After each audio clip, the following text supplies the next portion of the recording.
Okay, well, look, good afternoon, everybody, and a very warm welcome to the BEARR Trust's Autumn Lecture, and to our two speakers, Maria Logan and Anastasia Burakova.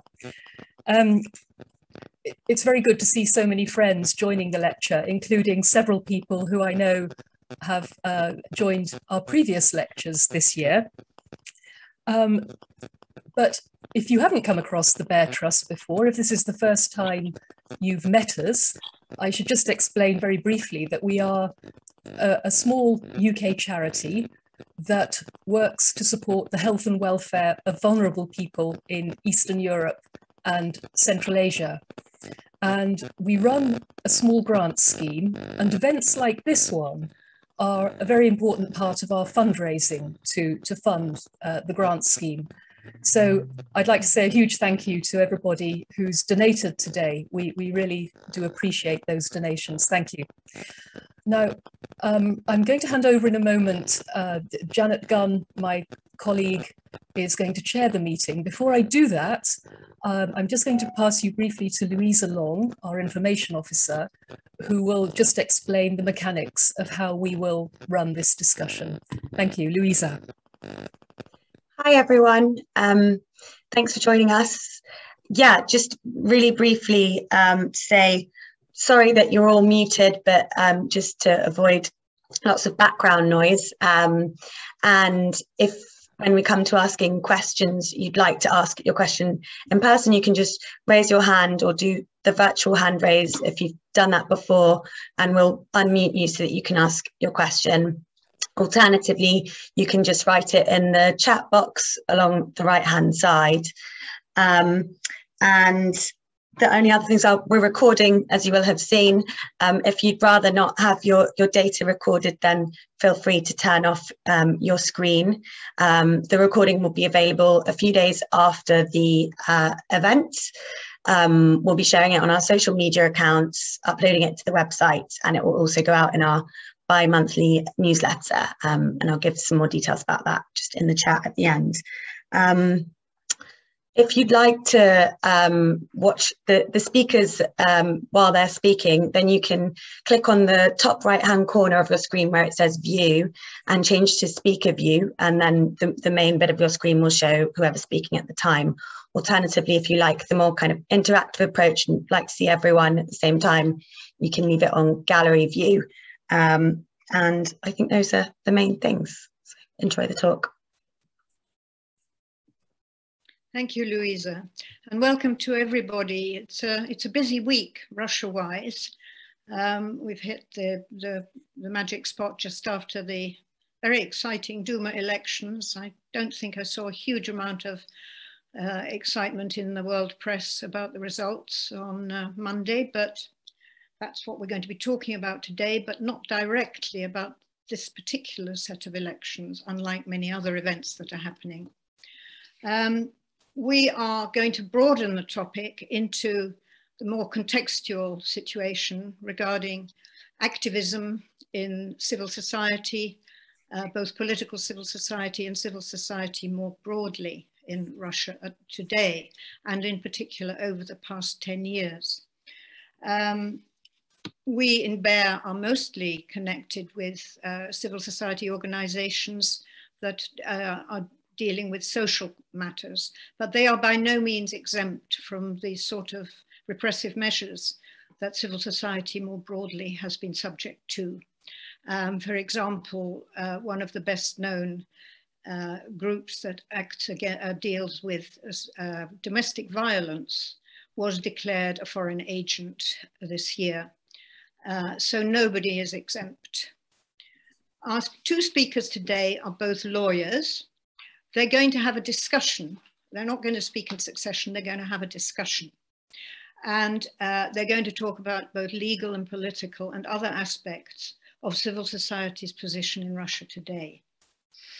I will start by introducing Maria Logan, who is a native of St Petersburg, an international lawyer and human rights campaigner. She's a trustee of the Future of Russia Trust. For those of you who haven't read the biographical information we put in the invitation, there is a little bit more I can tell you.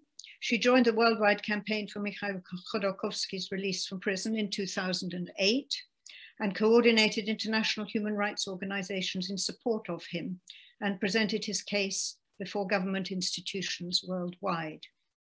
Since his release from prison, she has spearheaded several of his new initiatives designed to support civil society and defend human rights in Russia. Anastasia Burakova is in St. Petersburg, but a native of Siberia, and has been actively involved in human rights advocacy and democratic activism since 2011.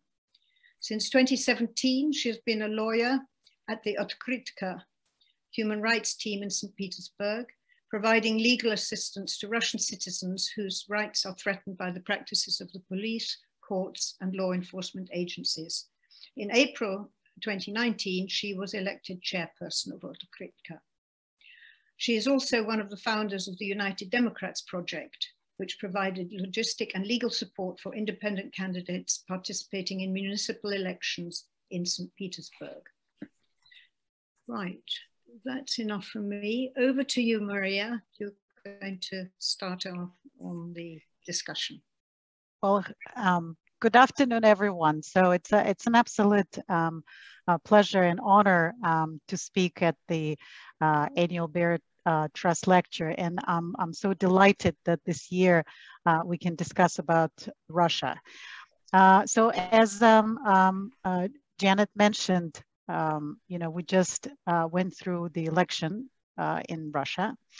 But this election is interesting not because of its result, but it's interesting from the perspective of how we got where we got in 2021 and everything that preceded this elections, you know, inability for independent candidates to participate in it, repressions, you know, imprisonment of some of the potential or possible candidates from blockage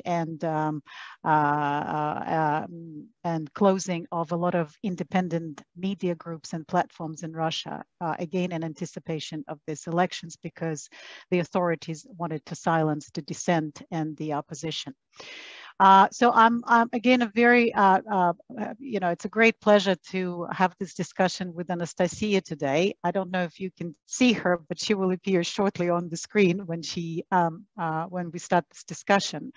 But Anastasia, you know, although she's a native of Krasnoyarsk, she's been living in St. Petersburg, in my hometown. So it's an additional pleasure to have this discussion with her, remembering that she's from my hometown. So the first question I want to ask and sort of open our discussion is to ask Anastasia how she started her activism. So Anastasia, I know you just posted very recently a post in Facebook with your photo appearing during the demonstrations in 2011, talking about your first taste of protest in Russia and your participation in the street rally. So I just curious, you know, how did you get involved in activism? Why? And also, what has changed from 2011 now in 10 years in 2021, where we just went through a new cycle of elections? So, Anastasia, I can't see you, but I'm sure you're going to appear shortly on the screen. Yeah, hello everybody. It's a great pleasure to take part in such events and to have an ability to explain what happens in Russia in human rights and in politics, in NGOs issues. So briefly about my background and my way to politics and human rights. Yeah, that's true. I posted, so I can share some pictures. So I came to political activism in 2011. It was federal parliament elections too. And I came as an observer and saw all such falsifications and fake results and whatever. And it was so my first step to politics, and I wanted to change something. So it's pictures of demonstration in Krasnoyarsk. It's very political depressive region and a political depressive city. Not a lot of political parties or NGOs has offices there, but it was thousands of people in December 11, and it was really a great move on civil society. So after that, I moved to St. Petersburg, and so start to be a lawyer. I start with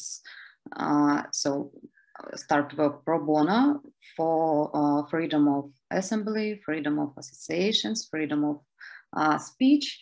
Mostly, I protect people who were arrested on peaceful demonstration, and so on. And for sure, after a new law, it's not new law now, but that time it was about undesirable organization. I protect people who were under administrative pressure about posted some information in social media about undesirable organizations and whatever. So it's Anastasia Shivchenko, the first people who was arrested because of undesirable organization criminal case. And so yeah. Whatever, yeah, I created one of co-founder of United Democrats project. It's a project which help people to run to local offices. In fact, it's a project for ordinary people who didn't involved in politics before, but so want to do some first steps to local offices and change their small territory. And so we help in legal way and in political technologies way, and help to create their agitation and whatever. So it's a project for ordinary people who want to do their first steps in politics and want to be elected. Here is in the picture is the campaign of Andrei Pivarov, who now he is in prison because of this undesirable law, and it's a campaign of his supporters and his team who did it without candidate, but yeah. I will tell about this a little bit later. Yeah, it's shortly about my background. Anastasia, what has changed from 2011? Is this election in 2021 just the same as in 2011? So it's a difficult question. I can't say that it's the same, because after 2011, we had no fear to go to peaceful demonstration and to protest against falsifications. Nowadays, first of all, legislation was changed, and it's unreal to take part in peaceful demonstrations without a risk of arrest or risk of huge penalties. So I can say that people more scared now than in 2011. And how does people feel in the society about the results of these elections? I've heard from several people saying, well, the results show Putin won. Yes, there are falsifications. Yes, there are some videos about, people bringing ballots and putting them in boxes, you know, illegal ballots. But how does this, what's the feel in this society? Do people feel like this is the fair elections? Do they feel, you know, those newly elected candidates, you know, are legitimate? So I'm not sure that people believe in official results. First of all, in the period before beginning of official campaign, election campaign, a lot of candidates were excluded from the electoral process. I'm going to tell about such instruments a little bit later. So first of all, ordinary people face it with compulsion to vote for United Russia. Mostly, so it's about employers of government structures or some campaigns which are close to government. In a total, it was about 20% of voters who didn't want to vote for United Russia, but they need to do it because they so afraid to lose their job. Yeah, United Russia, just for everyone. It's a ruling party, yeah. Yeah. In the election days, it was a lot of observers, and they published a lot of proofs of falsification in social media, and a lot of independent media posted too and show that elections wasn't so honest and fair. For example, elections changed the ballots in the night time. If you know, we have 3 election days. It's not just 1 election day. And in the night, it's no control for such ballots. And election commission just changed this package with ballots, and the result for sure totally changed it, and more votes became to ruling party. For sure, it's a fake. People didn't vote for them, but they can change it in first and the second night of these three days of elections. So then commissions collect information, mostly from social workers, about people who have no physical ability to come to election point. It's so people with disabilities or old people.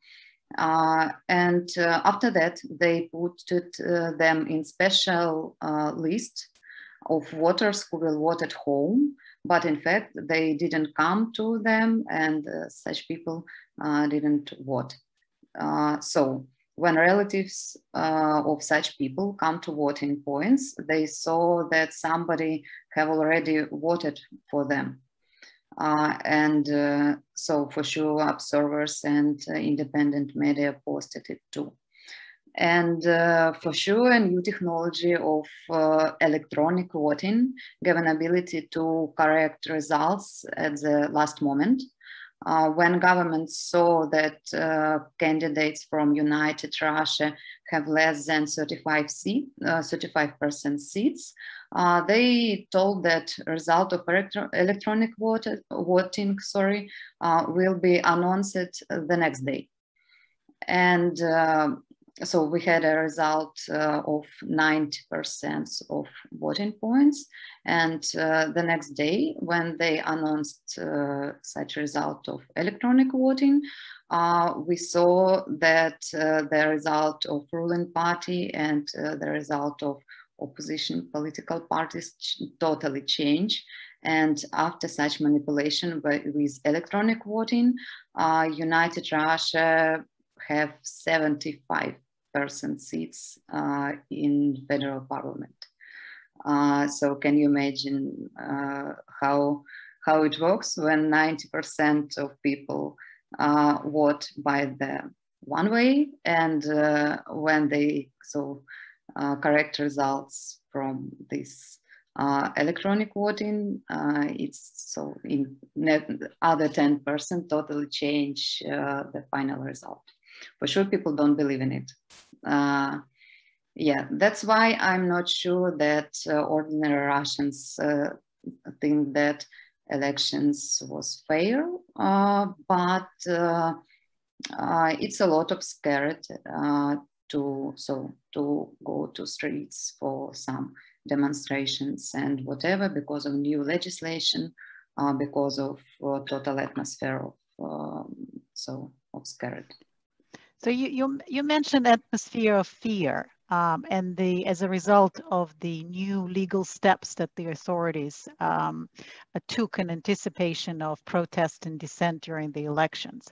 So can you just maybe elaborate a little bit about these measures? So we've heard from you about the so-called law on undesirable organizations. So I think you also mentioned foreign agency law. So what can you just tell us a little bit more about what this means for civil society, for opposition, for activists, what these laws, how these laws created the atmosphere of fear in Russia in the last 12 months? So yeah, I will start with the law about undesirable organizations. It's a huge repressive tool. And it works like so. The next way, government general prosecutor one day make a decision that some organization become undesirable in the territory of Russian Federation, and it means that people can't have any contacts with this organization, can't post information from such organizations in social media, or so can take part in events of such organizations, including some meetings abroad. It's illegal, and so after that they can go to jail to 6 years. It's a maximum punishment for break this law. And so in last half of year, it's about 20 new organizations in this list. And so previous time it was just huge international foundations like NET, NDI, whatever.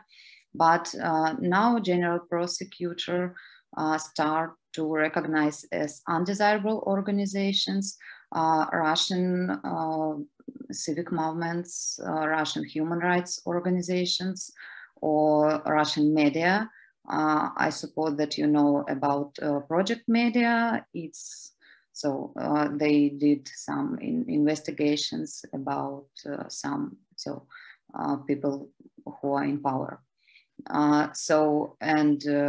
Team 29 and my organization, Human Rights by Open Russia, they all became as undesirable organization in territory of Russian Federation. It means that after that organizations can do nothing in Russia and can continue their job by no way. I think, Anastasia, I think you showed the picture to everyone. You said you will talk about this later, but I think this may be a good time. So the photo of Anastasia Shivchenko with her son, there was a picture of that. So I believe she was the first person who was charged criminally under this law of undesirable organizations. And she spent 2 years in prison.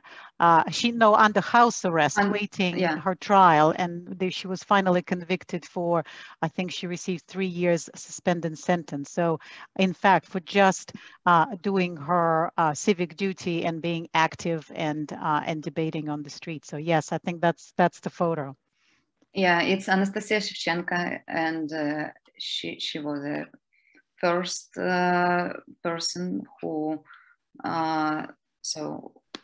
was convicted in such case, and she took part in debate with a person from ruling party, and it was the first episode, and the other she posted in Facebook such an announce of ecologist seminar, something like that.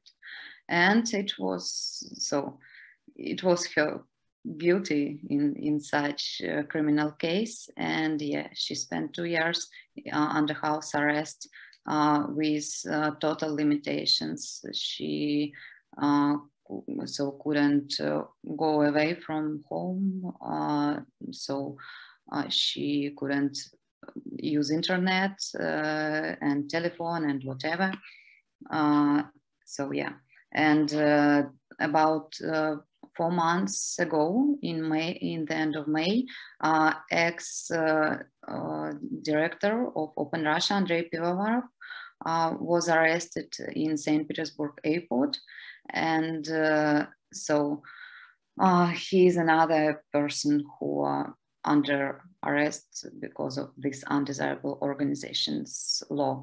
But the main reason is that Andrei wanted to be a candidate to federal parliament and told about it, and he had a real chance to run to office successfully. That's why he was arrested.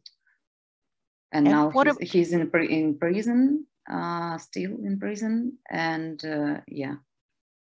What about the foreign? I mean, some of you may think, well, this is mainly, the law affecting opposition leaders and political activists. What about the foreign agency law? So how does authority apply this foreign agency law, and what does it mean to be a foreign agent inside Russia today?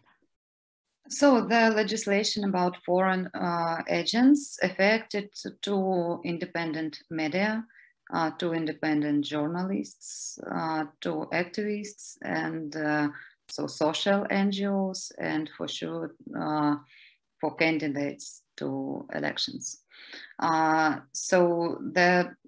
It works very easy.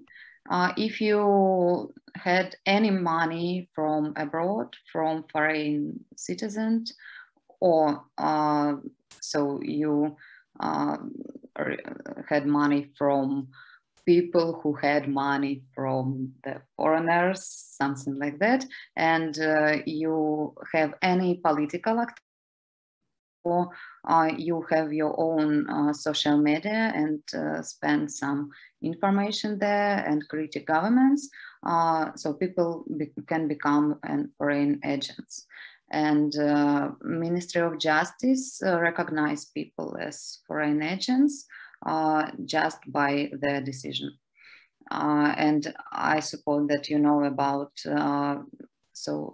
personality recognizing as foreign agents, and about mass media, independent media who was recognized as foreign agents. So they changed this law before the elections, and election commissions can recognize a person as a candidate who connected with foreign agents. It's no special list of such people who connected with foreign agents, but if election commission make a decision that this person have some connections with NGO or media or personalities who recognize it as foreign agents, they can say that such candidate need to write it in any agitation, in ballot and whatever. So everywhere what voters can see. So that's why it's a repressive law too, because as you know, foreign agents have a strong connection in mind with spy. So that's why so people who have such status have a lot of such problems with reputation, and NGOs have a lot of problems with reputation because of such status as foreign agents. Can you also speak just very briefly about the use of the law on extremism, against extremism, and how the authorities use this law and apply this law? Very restrictive, because I mean, I think the penalty is up to 10 years or even over inside Russia. So how have they applied this law recently in Russia? So yeah, as you know, structures of Alexei Navalny recognized by Moscow City Court as extremists, but so the main reason to do it, it's so participation in peaceful demonstration, and so what else, and such realizing of the civil rights, and it was no some extremist activities in usual meaning. So and nowadays any person who posts in social media, publish in social media some investigations from FBK or from Alexei Navalny offices and other projects can be so under administrative or criminal case about extremism, or people who so send some donations to them can be recognized as person who financed extremist organizations. So, and the other legislation changed was about, so connected with extremism, affected to elections, and it was a so anti-constitutional law when people who involved in extremist organizations or who supported it 3 years before such organization was recognized as extremists, so that people can be elected and can run to offices next 3 or 5 years.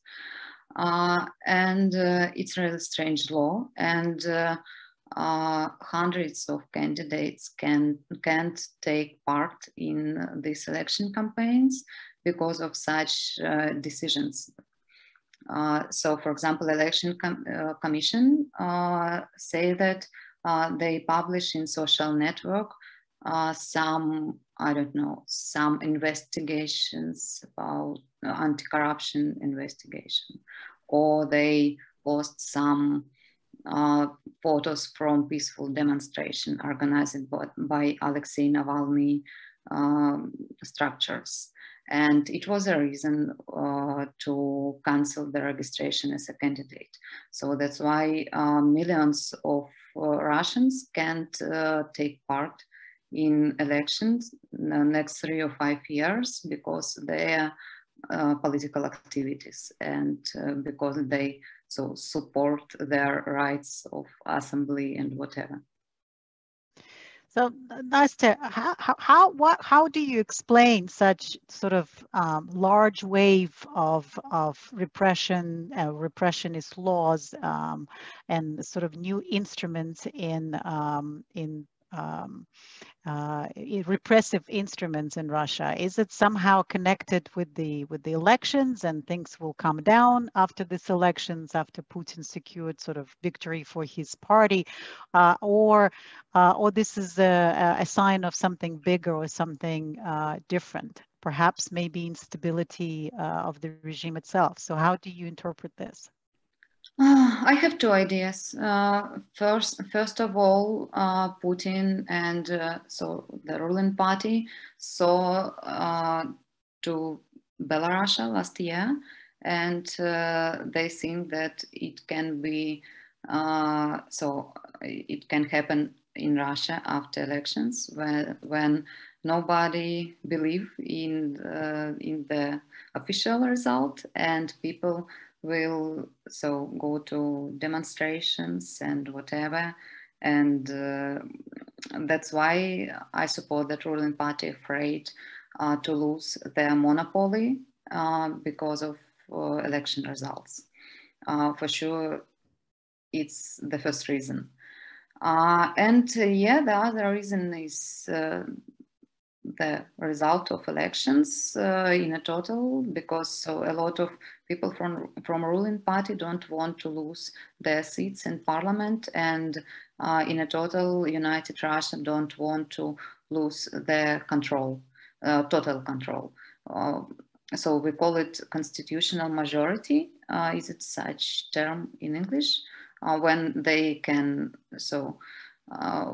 where they can control every every vote in parliament, and they don't want to lose this option, and maybe these two factors affected to repressions in Russia before the elections.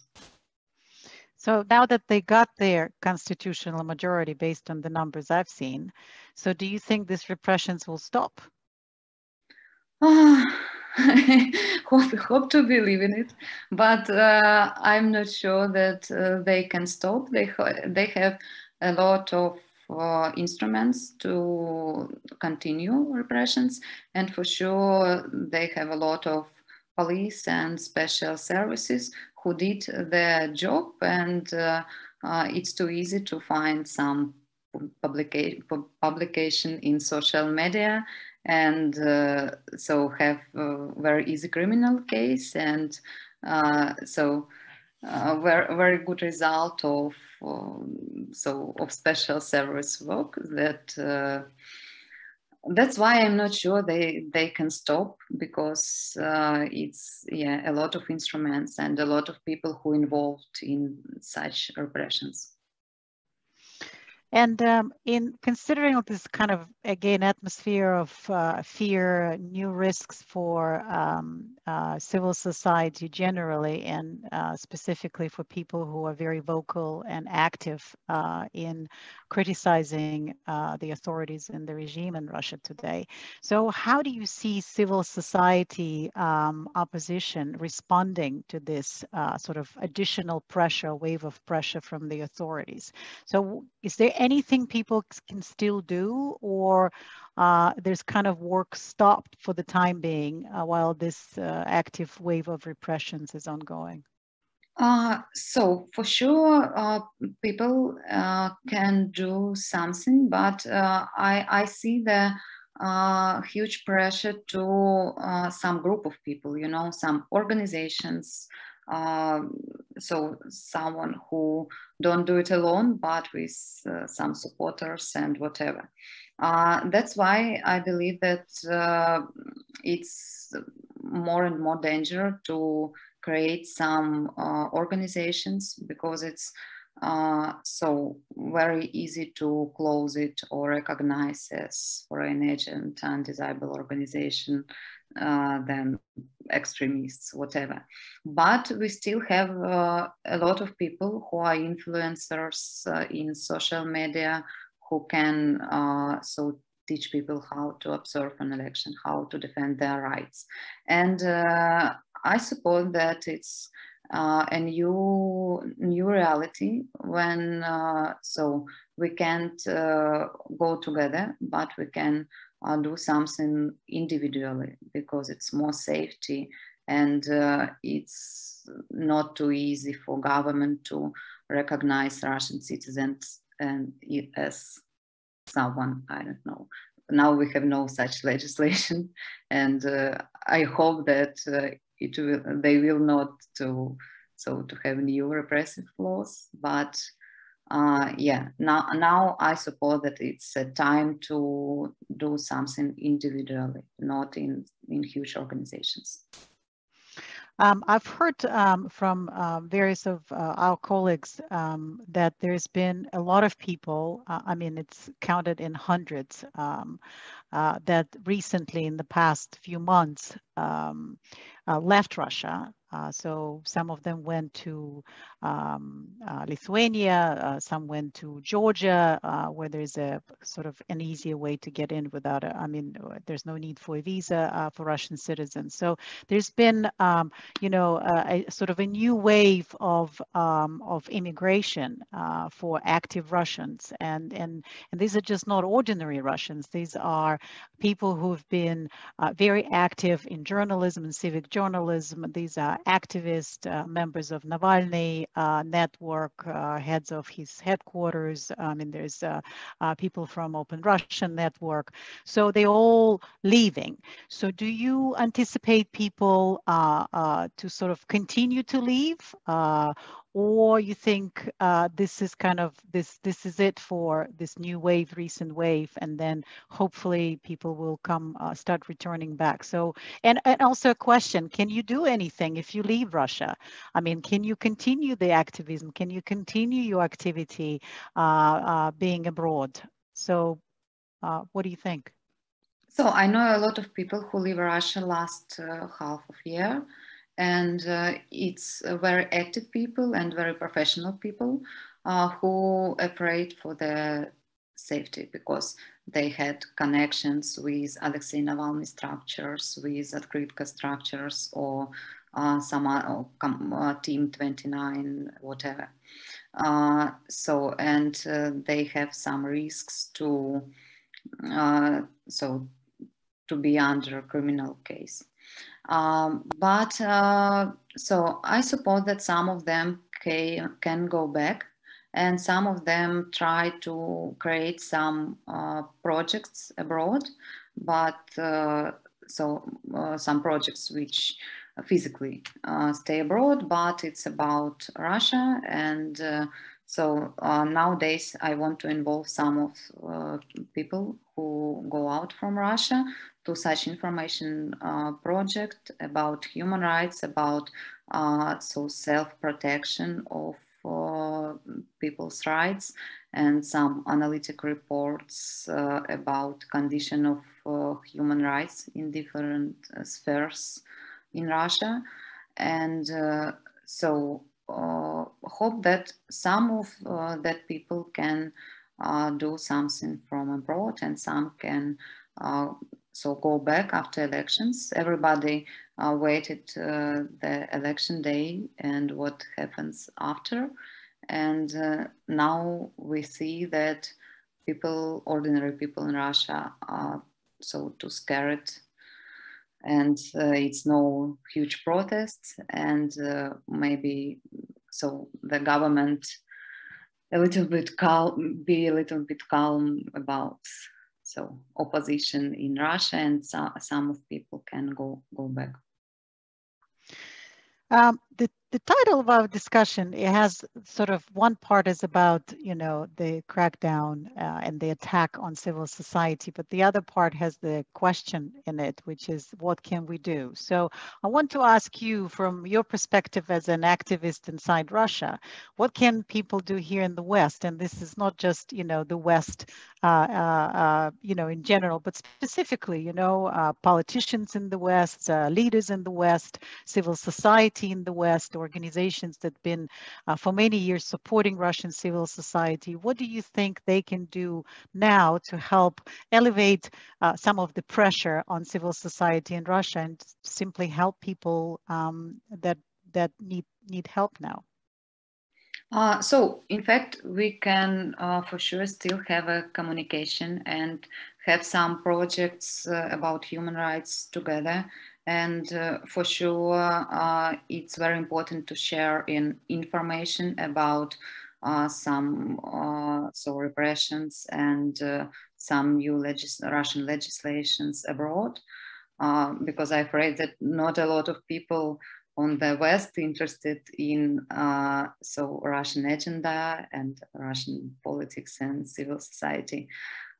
So that's why the best way to still have a communication with with projects, with people who do some information projects, so people who have an activity as human rights lawyer, human rights defenders, And yeah, for sure, we have such speech from government, like in Soviet Union style, you know, that everybody on the West our how is it? It's totally evil, and we will not to have any contacts and whatever.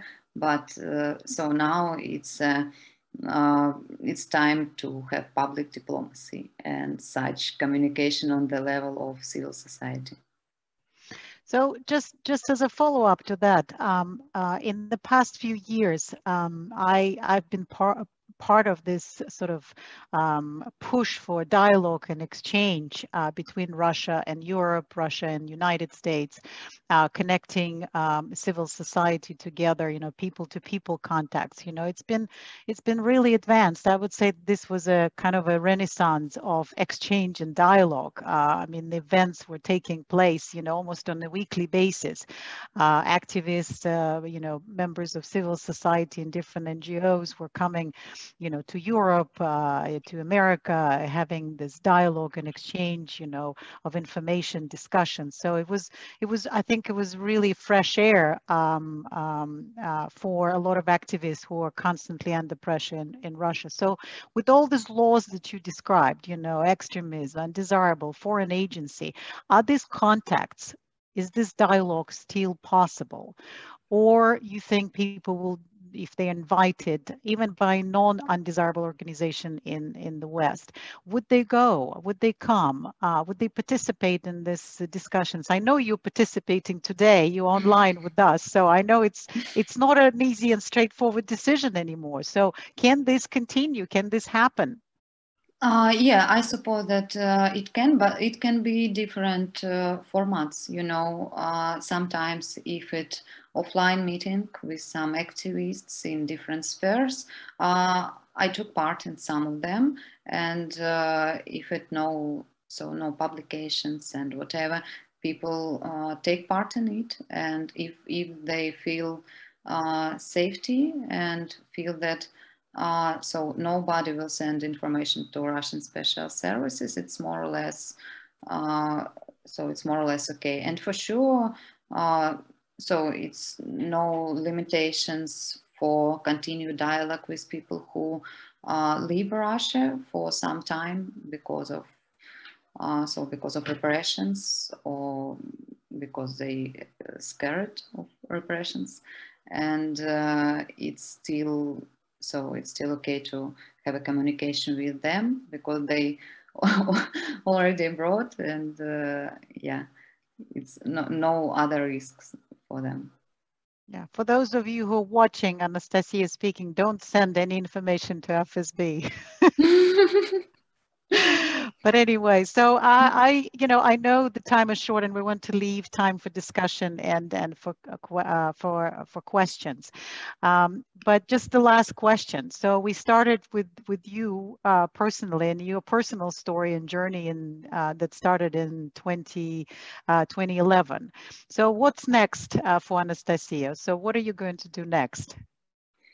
So I continue work as a human rights lawyer for sure, and I work pro bono for defend freedom of speech, freedom of associations, freedom of assembly, and whatever. So mostly my case is connected with recognizing of media by foreign agents, recognizing of people and journalists as foreign agents. We try to appeal these decisions in courts, and as well as political motivated blocking of content in social media, in YouTube and whatever. I want to create an information human rights project. I told about it briefly a little bit before, and about people's rights, about how to protect their rights by themselves, and with some samples of documents, some legal instructions,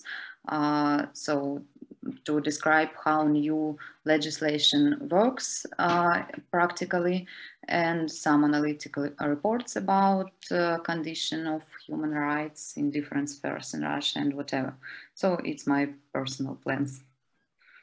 Well, thank you so much, Anastasia. So, I mean, when I hear stories like this, you know, you have hope that things are not lost and there's still hope there. So, Janet, I guess this is now your time to turn the audience into questions.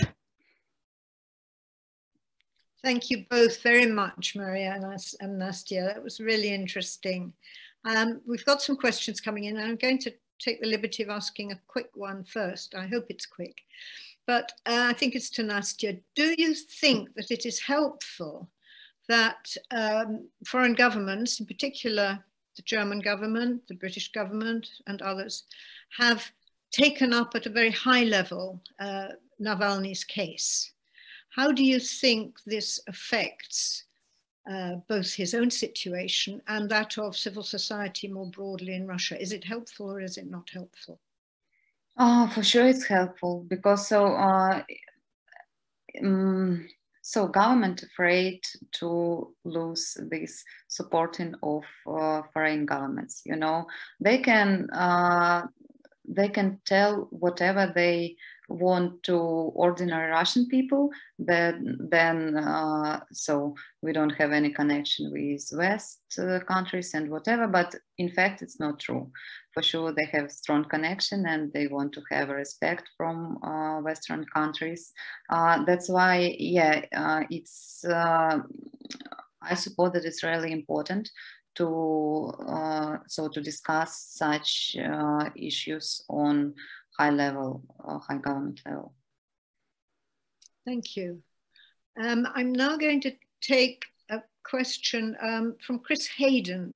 Is the attack on civil society because Putin has been in power for over 20 years, or might it have happened? Would it have happened anyway for reasons of the existing machinery of state of Russia since the Soviet Union disappeared? Do you think it is a natural evolution, or is it specific to the leadership that's been in power for so long? Oh, so I suppose that Putin, in fact, personally, Putin don't control everything in Russia. You can see, for example, you can compare Lukashenko and Putin. You can see that Lukashenko control any sphere and have any, so all information about some important things. But if you see Mr. Putin last 2 years, you can see that he just read from the list and can answer for some so important questions and have no information. That's why I'm not sure that it's like, you know, this leadership type of repression. I suppose that it's some people who in Putin closest circle, they want to still be in power and they don't want to lose their their capitals, their incomes, illegal incomes for sure, and whatever. And it's not a, you know, it's not a structure like in Soviet Union, that it's monolith united structure with with no opposition and no other point of view. We still have independent media. We still have like half opposition, but more or less it's opposition political parties which can say the other point of view of some at least social issues and whatever. That's why it's totally different system than in Soviet Union. But they try to build something like that, like in past. Thank you. Robert Brinkley has a question about social media. Thanks very much to both our speakers.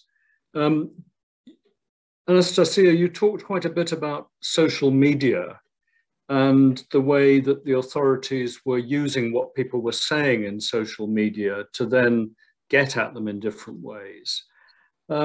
Social media is really one of the last spaces where people can speak freely in Russia, and the authorities are aware of that. Do you see signs that as time goes on, the authorities are trying to get more control over social media? And if so, how are they doing it?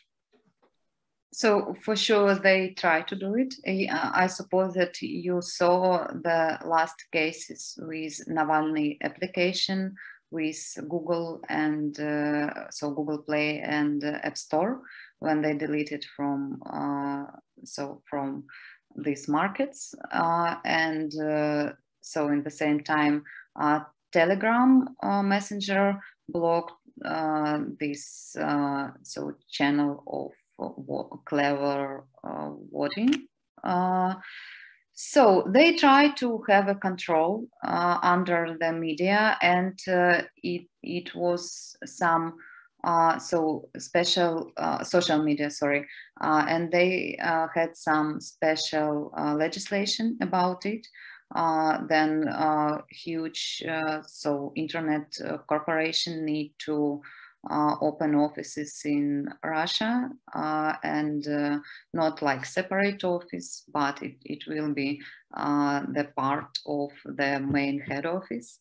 Then now they social media have a lot of penalties because they didn't delete some publications about peaceful demonstrations, and it's millions and millions rubles from each case.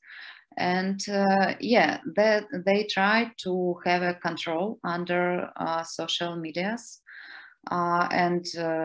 so I hope that huge companies, huge internet companies, will not,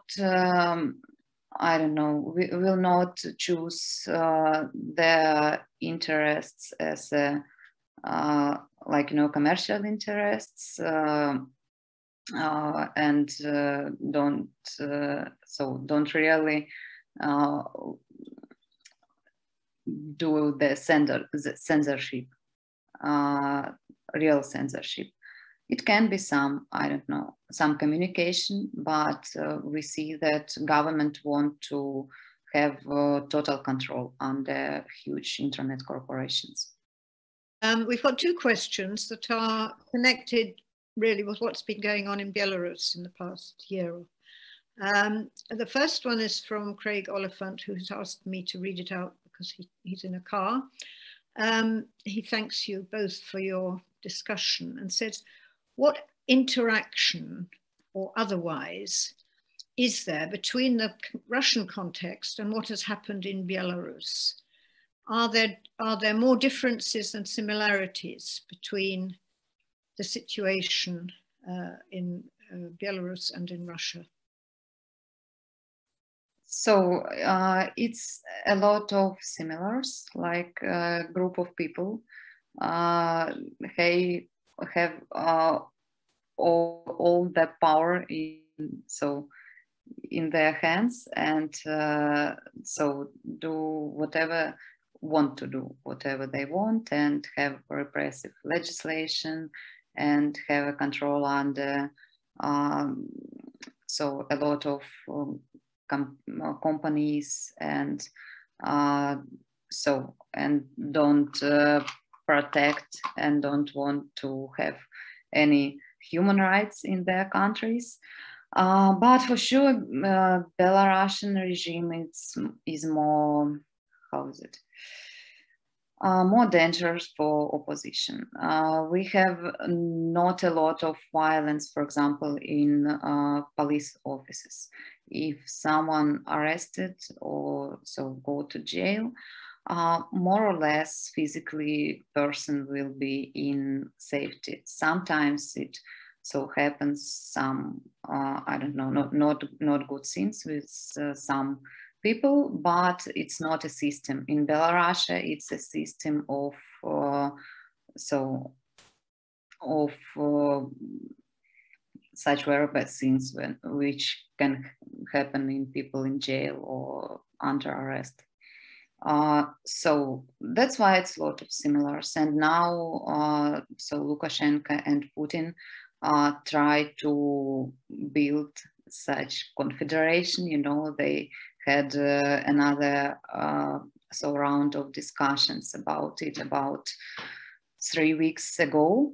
But I'm not sure that it will be successfully, because each of them want to save their powerful and want to be a leader in their countries. That's why I'm not sure that it can be real to unite both countries.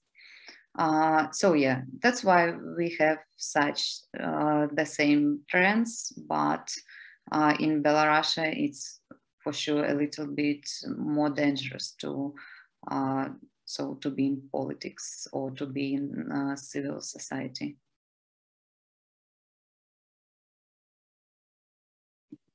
The other question that relates to Belarus is from James Nixie. James, do you want to ask your question yourself? Can we unmute James? Sure, I can do that. Can you hear me, Janet? Yes. Thanks very much. Well, yeah, thank you very much indeed. I suppose, I mean, the way I put it in the chat line was that it just seems to me that if you look across, you know, Russia in 1917, 1991, or Georgia 2004, Ukraine 2014, that's when meaningful change happens, when you have something quite serious happening on the streets. But at the same time, maybe I can make it more personal to you, because you seem quite young, and perhaps I could ask you, you know, how patient are you? I mean, because the level of your own patience and what you want for your country is dependent, I suppose, on you know, the level of activity and the type of activity you're willing to engage in to get meaningful change from Russia. So I'm just, I suppose it's a semi-personal question asking how, how quickly do you desire change? What are you prepared to wait for? How much are you prepared to wait regarding what do you feel is the best way to achieve significant change in Russia? So, as I understand your question correctly, so it's about my personal view to some steps which we will do to get Russia better, yeah? In fact, I'm not sure that it can be a very fast process, you know, because we have a lot of passive people who don't pay attention in any human rights or politics. Maybe I can say that it's 50% of Russians, maybe 60%. So that's why we need to collect people who want to achieve some democratic aims, and who want to do something maybe on local levels. For example, firstly on local levels. Our United Democrats project was about it, that you can start with some small steps to change some, I don't know, some space around you. And yeah, we need to involve to politics to make maybe firstly small decisions, more people, and for sure we need to to save independent media, or elaborate social medias to tell to ordinary people what happens in the sphere of our human rights, what happens in sphere of corruption, and what happens in sphere of legislation and whatever. And yeah, this complex of activities like information for ordinary people involve people to some maybe for small activities and whatever, to support observing elections for sure, because it's the best way to show that ruling party have no real supporters, not a lot of real supporters for sure. And yeah, it can be some steps, but I'm not sure that we can do it fast. Like, for example, I don't know, tomorrow million of people go to streets of Moscow and something change. I don't believe in it, because so people, ordinary people, scared. Ordinary people don't want to risk and don't feel the confidence that they can change something, and that they're not alone. It's a long process, in my opinion. There is a follow-on question from David Brummel about human rights and in relation to the European Court of Human Rights in Strasbourg. I'll read it out because it's quite complicated. In a state where there's a functioning independent judiciary, it would be possible to challenge laws in breach of fundamental human rights. Clearly not, it's unlikely to happen in Russia, in the Russian courts. But might it provide a platform from which to go to the European Court of Human Rights in Strasbourg? Are the laws on foreign agents, undesirable organizations, and so on, are they being challenged in Strasbourg? So for sure we do it. We appeal any cases of so broken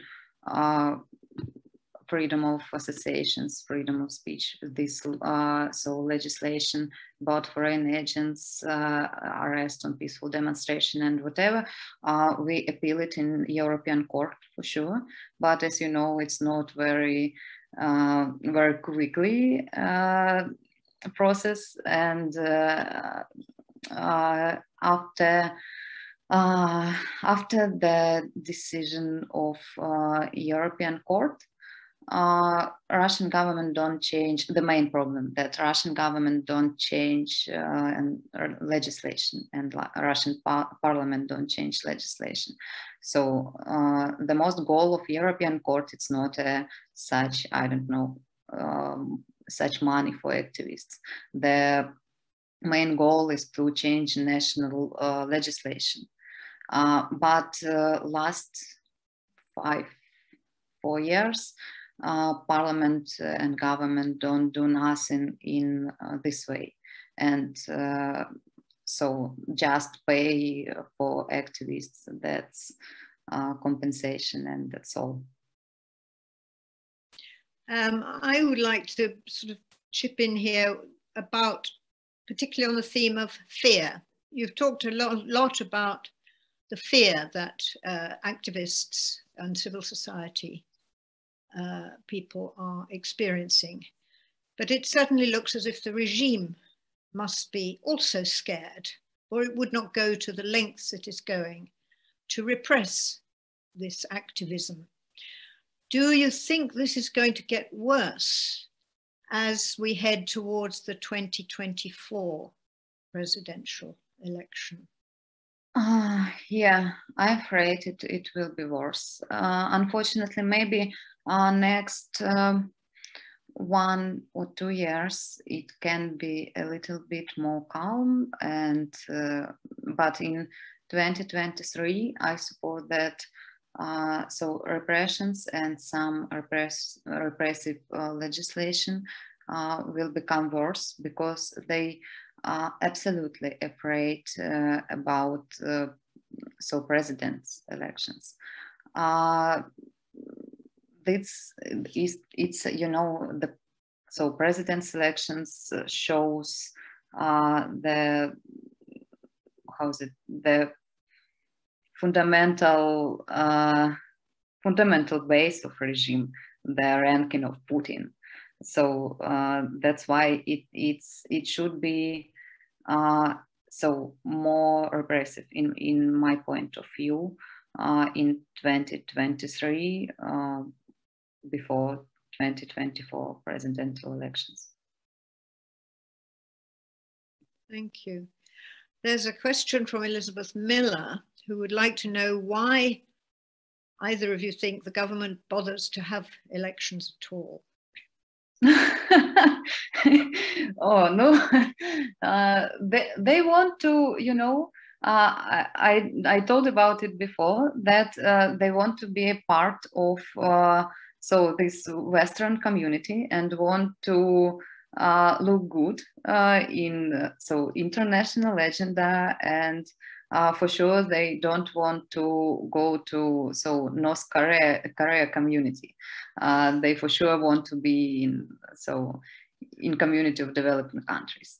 That's why they need to show this democratic process, and that's why they invite some nationalist political parties like these French nationalist political parties, Marine Le Pen, whatever, because they want to legitimize this election. That you see, we have some Europeans who observe our elections, and they say that it's great democratic process, and yeah, that's why they want to be part of democratic society, but that's why they need such processes, democratic processes. Well, I suppose the question could be put, who do they think they're fooling? And certainly this time there were no observers certainly not from the OSCE, because Russia said they would allow 60 for the whole country, which was clearly nonsense. So there was no such observation mission this time, and they haven't been very effective in recent past. There's a question now from Roger Cockrell. How stable is the Russian Federation? Could the Far East region, for example, break away? So, first of all, we have a special criminal article. If I can say something different, with no Russian Federation will be united and it's no separatism and whatever, I can be under criminal prosecution. That's why I can say that everything controlled from Kremlin, and it's not we just call Russia Russian Federation, but in fact it's not a federation. It's not a federative system like, for example, in the US. Regions totally under control of the center. And the central government just give an agreement to run to office of this governor or this regional government. That's why it's a special system, and it's a very centralized system. And so I'm not sure that regional some regional groups are can do something separate or can have real power. I have a question for Maria. Maria, your activism has mostly been from outside recently. How have recent developments in Russia affected your kind of work? Thank you, Janet, for the question. So I don't think we mentioned at the beginning that the organization in which I work as a trustee, the Future of Russia Trust, has also been put on the list of undesirable organizations. So, so I've been very, very busy since that designation, mainly because we support a lot of educational institutions in UK as a UK charity, simply providing scholarships to students at for example, at the National Academy of Music, the College of Music, and similar ones, providing scholarships to Russian students at UK colleges like Oxford, Cambridge, and the other ones. So if you take that work that we do, that's been affected directly in the most unexpected way, because, while you expect that they will at some point, bar you from providing grants to various civic projects, independent media and civic projects like human rights projects as well, you totally unexpected that they would prohibit the Russian students from receiving education in United Kingdom, for example. And these are the kids who, who cannot pay themselves. They don't have rich parents who we also have here in UK who can afford UK education. So that's been difficult because you need to explain this scholars, this talent, wonderful talent, young people, that we can no longer support them, or at least we can no longer support them directly. And we have to explain to them that this is because they are the country in which they were born, leave, and they plan to come back, you know, thinks that education in the West is some sort of propaganda and brainwashing. So that's very difficult for these people to understand this and explain to them. But you know, the other part is we obviously can no longer provide direct grants to Russian citizens and to Russian organizations, because otherwise we put them at risk for penalties and criminal charges under the law of undesirable organization. So that being said, I mean, we can still help, and we do help. I think there's a lot of work that can be done in the West. I think there's more support needed, especially for those now who are coming this way. So, you know, if Western organizations can no longer reach this Russian citizen or Russian organizations inside Russia, they can certainly help them when they left. There's a short period of time for these people. They come here, they don't know the country where they're going, they don't know what they can do, they're very active, they feel like the whole world turns against them. So, and I think this is our duty to help them, to support them, to embrace them here and give them some work to do, encourage them to continue their activism from outside of Russia. So this is what I've been doing and will continue to do. Questions. One is a very personal one. Under what kind of restrictions do you, Anastasia, feel yourself to be in today in talking to us as an audience? And the other one is, what is it you feel that the Russian government fears most? What is the biggest threat to the Russian government?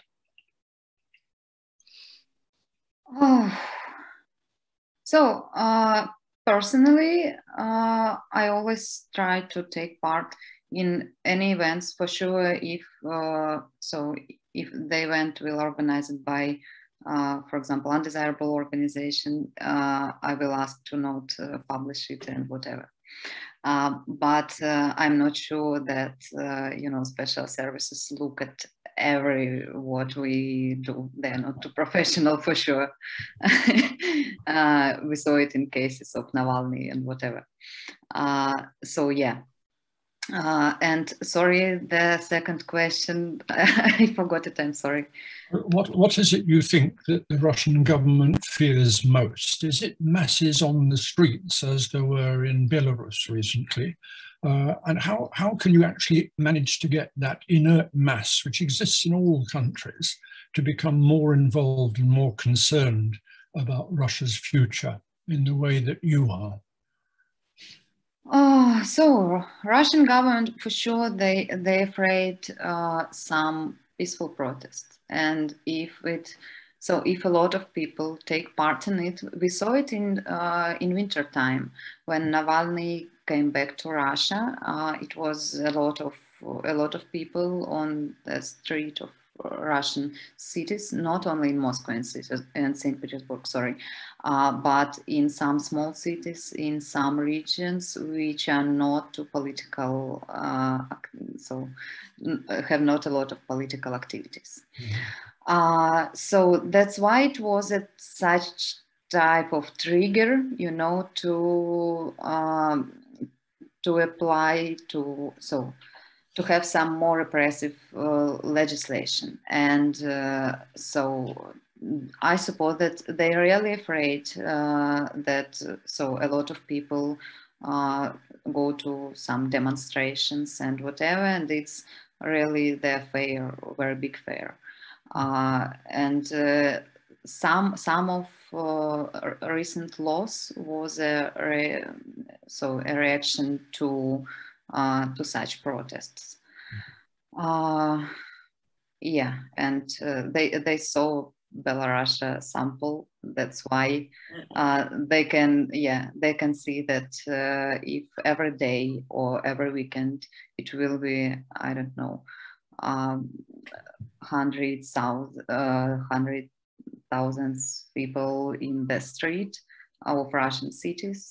They can do nothing, and they can't so do some falsification on the elections, because so they saw this real support on the streets.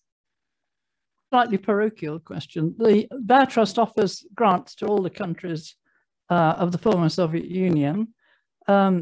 Recently, there have not been very many takers from Russian organizations, and we naturally worry that we might get organizations into trouble by offering grants. This is particularly difficult because the Foreign Agents Law refers to political activity, and the authorities seem to take a very broad view of what is political. For instance, any question related to policy towards, disability or violence against women or any kind of social or health issue. Do you think we are right to carry on, or should we stop offering grants to Russia at all? So for sure, as I know, a lot of foundations and a lot of organizations do it for Russians and NGOs. So some other way, I will not say it here these ways, but I suppose that and it's so high level of security in most of organizations, and so for sure. West NGOs, West organizations will not stop to support Russian NGOs, because in fact they have no other way to have to finance their projects. That's why it's I suppose that it's not a big risk if it's some personal way to communicate and whatever. Thank you. We are coming to the end soon. I wonder if either of our speakers would like to make any final remarks. Please go ahead, either of you. Well, I don't want to really take the time from Anastasia, because I think it's very interesting to hear what she says. But I'll just say that the regime in Russia is aging. Putin is becoming more unpopular, and he has no vision for the future. There's a new generation coming on the stage.